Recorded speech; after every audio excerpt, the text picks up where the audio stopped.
got Ethan Dobbins with us today. He's a pro at dropshipping. He's built his own online businesses, and he's now on a mission to share his knowledge on social media so other people can start selling the dropshipping as well, maybe share a bit of that success, which is really cool. He's kindly dedicated some time today to share tips and advice with us. Thank you so much, really grateful for your time today. Yeah, I'm honestly really happy to be here just to share, from my experience, the lessons I've learned, some strategies for the people watching this that they can apply to their businesses today when it comes to, marketing, setting up your business, social media. I'm really looking forward to answering these questions today with you. So I guess to start things off, could you tell us how you got into dropshipping, where it all began, like where you first heard of dropshipping, what you thought about it, just a bit of an intro into your story? Yeah, I'll try to make it quick. So basically, I started when I was about 16 years old back in 2018. And the reason why I got started is because basically when I was going through school, I always thought I was going to be like a banker or a lawyer or something like that. Because I got good grades, but it was just not something that spoke to me going down that path, because we're all sort of pushed down the path that you have to go to college to make it. That's just one size fits all. And for me personally, I just didn't feel like that was for me. I had no problem getting good grades or anything or working hard, because, if I'm ever going to do something, I'm going to try to get my best. I'm very competitive. So basically, I was like, okay, I need to think of an alternative. I watched the Wolf of Wall Street movie. That sort of inspired me a little bit. And I was like, man, I want to start my own business. So I got into dropshipping, just basically looking up online and going onto Google how to make money online as a teenager. That's literally what I did. I'm sure a lot of people have done that. You just went on to Google how to make money because, you're in a situation where you're not doing much. So basically, I found dropshipping. I found a bunch of teenagers my own age making thousands of dollars. And I was like, wow, I don't know if these kids are smarter than me or harder working. They dropped out of high school, but they're making a lot of money. So clearly they're doing something I want to do. So clearly, so I got into it. And for the first 6 months, I would say I was really immature and I wasn't very experienced. So when it came to marketing, because when you're first starting, you have to be a jack of all trades. You have to master Photoshop. You have to be good at website development, marketing, use social media, email marketing. You have to know all this stuff. And I just didn't know anything about it. So I did fail, but eventually I hired a mentor. He taught me so many of his great strategies. And then the next 2.5 years, I was able to build up this necklace company. So I sold men's jewelry, and I still do it today, to over 500K in the last 2 years. So it's been really awesome. And recently I decided to just start a new company also in men's jewelry, just to see if I could do it again completely from scratch in 2020. And I've been able to scale that to about $700 a revenue, $500 in profit a day. So it's been like, okay, so I can actually do this. So I'm going to start teaching others. And yeah, that's basically how I got into it. It's great that more and more teenagers, young people are starting to think that way and think about all the other options rather than just, following the sort of normal route of just going to university or college. So the fact you have the initiative to build your own business is, really cool. So that's great. Yeah, I totally agree. And that's one of the problems I have I have a lot of teenagers contacting me on Instagram all the time that say they want to get started, but my parents won't let me. My parents think it's a scam. It's not real. And that's sort of one of the realities, and it sucks. But a lot of our parents are very antiquated in the way that, when they grew up, you had to get a degree. If you didn't have a degree, you were not going to make it in the world. So their eyes have sort of just seen that. They're not on social media. They don't get to see, oh, there are teenagers out there making a lot of money. There are, 20-year-olds making millions.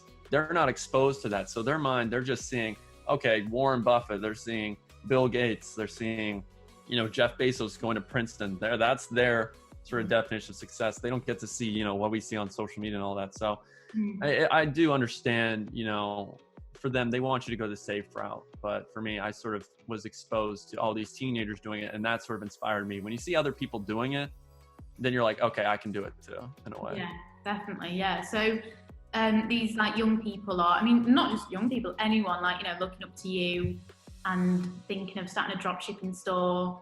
A lot of people say, oh, I don't have the money to do that. I don't have the money to start an online business. What kind of if you could give a ballpark of what kind of budget did you start out with? And was that a challenge for you, not having, thousands of pounds in the bank to start an online business?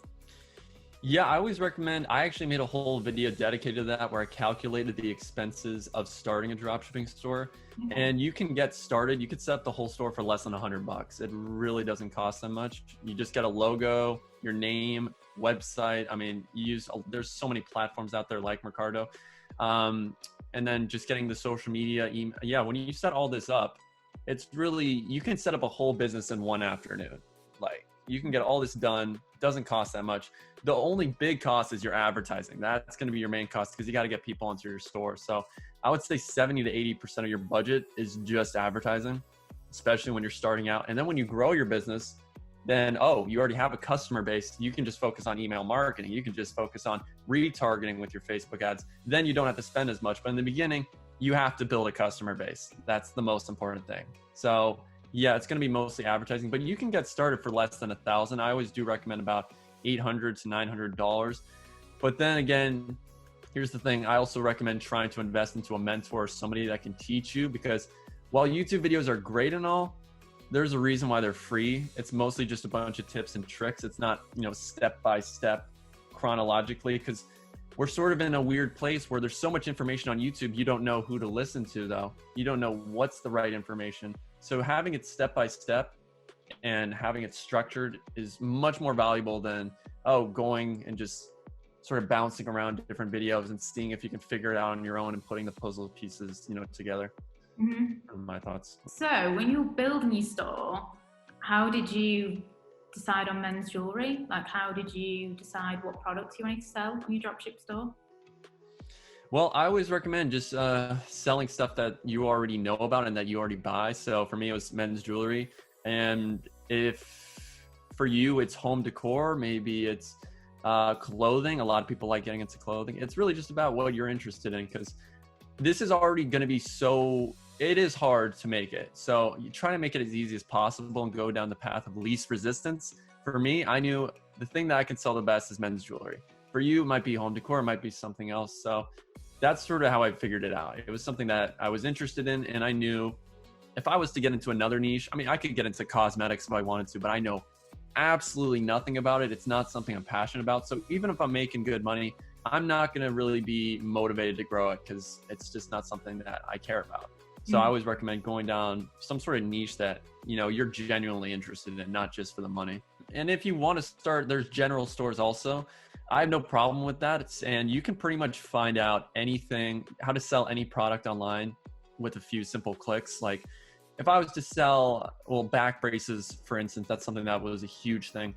If you wanted to sell that, all you have to do is just go on Amazon, look up other similar products, look at the reviews, and look at what people are saying. Most people don't know anything about their customer. They don't do any research at all. They make assumptions about it. They assume, this is what they want. But then really, when you look at the reviews, when you look at what people are actually saying that buy this stuff, they're going to say completely different stuff. And all you have to do is just reverse engineer. Take what they're saying, put it in your marketing, put it in your ads, put it in your product description. That's how you write good copy. People sort of misunderestimate how valuable it is just to be a good copywriter and good marketer. I would say that's the most valuable skill in just being someone who sells products. You got to know how to actually write words that sell. And in order to do that, you got to know your customer. And most people definitely neglect the area of researching your customers, the most basic way of actually doing your marketing. Before you launched your business, did you build out a marketing plan and sort of do steps, allocate the budget? Like, how thorough were you with your marketing plan when building your business? Well, when I was first starting, I had no clue what I was doing. I was just I put up a website, I put on some product. I literally added, I would think, 100 products just because I thought they were all cool. And then eventually when I got a mentor, he's like, yeah, you don't need all that. You need like 10. Because I was adding products just for the sake of having them. And that's what a lot of people, my door just, yeah, I thought it was like a ghost or something. It might be. I swear my room is haunted. Sometimes the lights flicker on and off. You never know. But yeah, basically, I just didn't have much of a plan. Like I knew most of my budget's going to go to advertising. I initially, and still to this day, have most of my success with influencers because with necklace and clothing and jewelry and all that stuff, it works so well with personal influencers. And that's why I always recommend people, you got to know how to negotiate with the influencers. A lot of time I can work with pages that have 20, 30,000 followers, like legit brands. And I just have to send them a $10 product and I get a free promotion. So I get exposed to 10, 30,000 people just for $10. So it's a pretty good deal. But a lot of people just, they want to stick with Facebook ads. And I love Facebook ads too, but you got to know what your products can do in terms of influencer marketing. If you're selling a back brace, it might not be the best for influencers, but if you're selling, clothing, jewelry and all that. But getting back to the question about basically, did I have a marketing plan and all that? I probably didn't in the beginning. But nowadays, when I started my new company, I do have a customer sort of picture, like what I'm going to be marketing to. It's usually 18-24 male, loves streetwear, basically loves these brands. Oh, they love this. So yeah, nowadays I'm much more sort of laser targeted on who I am going to be targeting and marketing with my products. It's so easy to burn through cash when you're doing Facebook and Instagram ads, especially when you're still learning it. Like, it's so easy to just burn through your entire marketing budget. But I think what you said about sending out products to influencers is great advice for someone starting out, because I think maybe a lot of people think, oh, I don't have the money to give away free products, but compared to what you'd be spending on paid ads, it probably is more cost effective to just send some free products out and just see, what you get back from that. Definitely is. I mean, there's really no reason why you wouldn't. If you are selling a product that makes sense for personal influencers, because there's some businesses like home decor maybe isn't the best for personal influencers, but in my case with men's jewelry, I can send out a piece, just a necklace. I also get custom content. I can use that content in my ads. I can use it on my website. So even if the ad doesn't work out, I still got a new creative I can use in my advertising. And really, if you want to be successful with Facebook ads and all that, you have to have new creatives every other week, because when you're spending a lot of money, you're burning through your ad creative. There's ad fatigue. So you can't spend a ton of money and just think it's going to work for months. Like, you look at your own TV, you're not going to see Doritos or Coca-Cola run the same commercial for months and months and months, because the customers are getting bored. They want something new. They're always creating new ads because they know you can't just keep on posting the same ad for a whole year and hope that works out. So even if I send out, a nice necklace, get a good photo, and it doesn't work out, I can still use that in my website and it'll increase my conversion rates, my trust. So it's really like a no-brainer. And there's TikTok influencers too. There's TikTok influencers with millions of followers that they got literally in a week after launching their TikTok, that they have no idea how valuable their audience is. They've never been famous before. So yeah, if you just send them a product, they're like, oh, cool, I get free stuff. So of course I'll promote your brand, even though I have no idea how much 1 million followers, how much that exposure means to your brand. So yeah, I mean, there's so many opportunities out there if you're on a budget. What about something I get really excited about when designing stores and building brands is the branding, the design aspect of it, building your logo, choosing the colours. What advice would you have for someone that doesn't really have a budget for branding, but is looking to create something professional and smart looking? Just model your competitors. That's sort of the best advice that I can give. I mean, when I just started a new brand literally a couple weeks ago, and what I did is I just looked at what my competitors are. I saw what they did and I modeled them. And obviously when you're on a budget, you can't do all the fancy coding and programming to make it look super, super high quality. So obviously it comes down to choosing a good theme, watching obviously some good videos on how to create a good website. When it comes to logo, I do recommend obviously paying someone who has years of experience and you can pay someone like $10 on Fiverr who has literally 5 years of experience and has designed logos for big brands to make you a really good logo. But you also need to know what are the sort of words you want people to associate with your brand. You should have some sort of like statements, like when I want if someone visits one of my websites, I want them to feel like, okay, this brand is an authority, it's powerful, it's young, it's spirited. Like, you have to have some sort of emotions you're trying to convey. And if you're just designing your brand and you're going willy-nilly with like a chicken with its head cut off, you have no idea what you're trying to do, you're just sort of doing it on your own and seeing what happens, then yeah, it's not going to look great. But if you have some sort of plan, some sort of idea of what you're trying to do and what it's going to look like, that's a lot better than if you had no plan at all. So was that a part of your sort of website plan to like enhance the user experience on your website? Yeah, nowadays obviously that's so crucial. So you obviously want to make it as easy as possible for people to purchase on your website. I mean, you look at Amazon, you literally just press one button and you can check out, and it's just that easy. So they make it so simple. So for my brands, I mean, the things you can really do with websites, it depends on the platform you're using. And obviously when you're writing your product descriptions, that's where you're going to be sending people. The most important page on your website is your product page. I mean, your home page can look beautiful. 97% of people are not going to go off the product page to your homepage. And that's just the reality. From my own testing, they just only care about that one page. So you have to make sure, okay, this page looks amazing. The words are perfect. The reviews are good.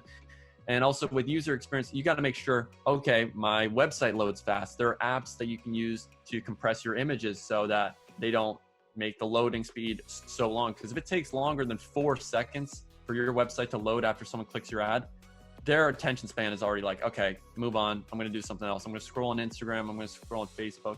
Because people nowadays don't have, I would say they have less attention span than a goldfish, because a goldfish has about 9 seconds. I would say nowadays people have about 2 to 3 seconds. And if that I mean, and I'm the same way. If I click a link and it doesn't load up in the first 5 seconds, I'm just like, it's not even worth my time. I'm really not. So there's certain things you can do with your images to compress them. You can obviously you have to look at your text and if it's legible. Some people have really small sizes. Some people go overboard with trust badges and all these like emojis and stuff, and it looks super unprofessional, especially if you're trying to create a brand to do stuff like that. But I see it all the time. And then people have like, we're trusted by PayPal and all these processors, and it looks super spammy and cheesy. And I'm like, guys, that's not going to convince anyone to buy from you. Really, the best way to do that, if you want people to trust you, have good proof that your product works in the form of reviews. Like, have good reviews. And if you don't have that, then just make sure that when someone buys, you're sending up follow-up emails, asking them, how was your experience? Can you send us a review? We'll give you a 10, 15% off discount, something. Try to get reviews, because social proof is the best way for people to trust you. I mean, like whenever I'm shopping on Amazon, I'm not going to buy something that doesn't have 1,000 5-star reviews, because nearly everything does. If something has 5 5-star reviews or 1,000, I'm taking the one with 1,000 every single day of the week. That's just the way it is. I don't care if it's more expensive. And yeah, I would say that's sort of the main ways you can optimize your website. Just focus on the product page a lot. Yeah, definitely. And I think like a lot of people get so caught up in, panicking. How can I make this a good experience? What people want? And you yourself are a customer. Just think, what would I want to see on a website? I was reading a study the other day, and the biggest reason why users were abandoning carts was because of hidden fees. Like websites, they think, oh, they're not going to put the products in the basket if we show these fees, so we'll just hide to the checkout. Would you want that experience? No. It's just going to annoy you when you get to checkout and these hidden fees. So just thinking about what you would want to see is such a simple way to improve the user experience. Exactly. We're all customers. So yeah, I totally agree with that 100% of the way. And that's probably the best way to do it. Look at it as if you're a customer. I always tell people, to do that too. Like, try to be objective with your website. And if it does, because you're going to, in your mind, because you've worked on it so long, think it's amazing. But 9 out of 10 times, your website, the first time you actually make it, it's going to look like crap. So you need to have a friend. You need to have somebody who actually knows a little bit about business to look at and be like, yeah, I would shop here. And a lot of your times, your friends are going to be pretty honest about whether or not they'll trust your brand or not. And they'll point out like obvious things that you never even saw. They're like, hey, this looks a little bit off. I noticed you didn't have an order guarantee. I noticed there was no 30-day money back or anything. I noticed there was, and honestly, the main problem I see people have with conversion rate is they don't give people a reason why they should buy now. And that's one of the biggest sort of deciders, in my opinion, as to why people buy. Like, if you're just sending them to a product page, it's just a necklace in my instance that's $50. It's not on sale. It's just a random necklace. Why would I buy it today rather than in a week? And I get so many people like, I have so much traffic, but it's not converting. And I'm like, because you're not giving people a reason to buy now. What can they get if they're buying now compared to a week from now? Is it, oh, you get free shipping with us. Oh, you get this warranty if you buy now. Oh, you got to give people incentives. And that's the only way you're really going to shop, especially when you're a beginner and not a lot of people know your brand. So I would say that's also important as well, along with, don't have, hidden fees and all that stuff. Cause that's going to turn off your customer immediately. And you have to be transparent. Transparency is so important. A lot of people don't talk about shipping times. And when you're using, in my instance, AliExpress or CJ or whatever it is, it takes a few weeks. You have to be transparent. A lot of people expect, 1 week shipping. So you can get around that right now. Just saying, hey, with COVID-19, there's, crazy stuff happening. So shipping's going to be a little delayed. People are going to understand that. They understand, oh, yeah, the world's a little bit crazy right now. So you can just say that in your product description at the bottom. Hey, we're experiencing a little bit of delays because of COVID-19. Everyone's going to understand that. No one is going to say, oh, that's unacceptable. I need this in 2 days, like Amazon. Like, we understand. So just try to be as transparent as possible, really. Yeah, I think the biggest thing is managing expectations, because the first thing someone's going to do when you haven't met their expectations in a bad way, going to jump on Google, leave you a bad review, tell a friend, don't shop here. So managing expectations, totally right, is really important. Since you've been running your dropship store, what would you say were the main challenges, like the biggest things you struggled with when building like a successful online store? For me, probably,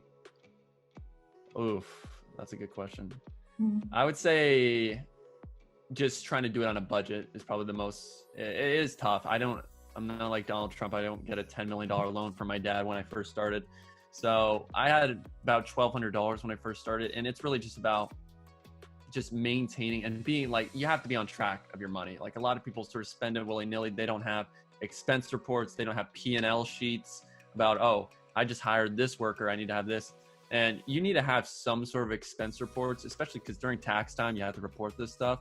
So basically, I would say the hardest was, I had a very limited budget. I needed to be able to test a bunch of products, because when you're doing dropshipping, really, in order to be successful, you have to have a winning product. And you have to be able to go through 5, 10 products that aren't winners in order to get to that first winning product. Because when you get the winning product, you can scale it to $1,000, $2,000, $3,000 a day really fast. It's not that hard once you, my first 2 days of advertising, it's doing really good. All you have to do is just literally go from 50 to 300. You change the dollar from 50 to 300. Okay, boom, you're getting more sales. It's not that hard. But the hard part is, you need to find a good product. Then you need to write a good product description.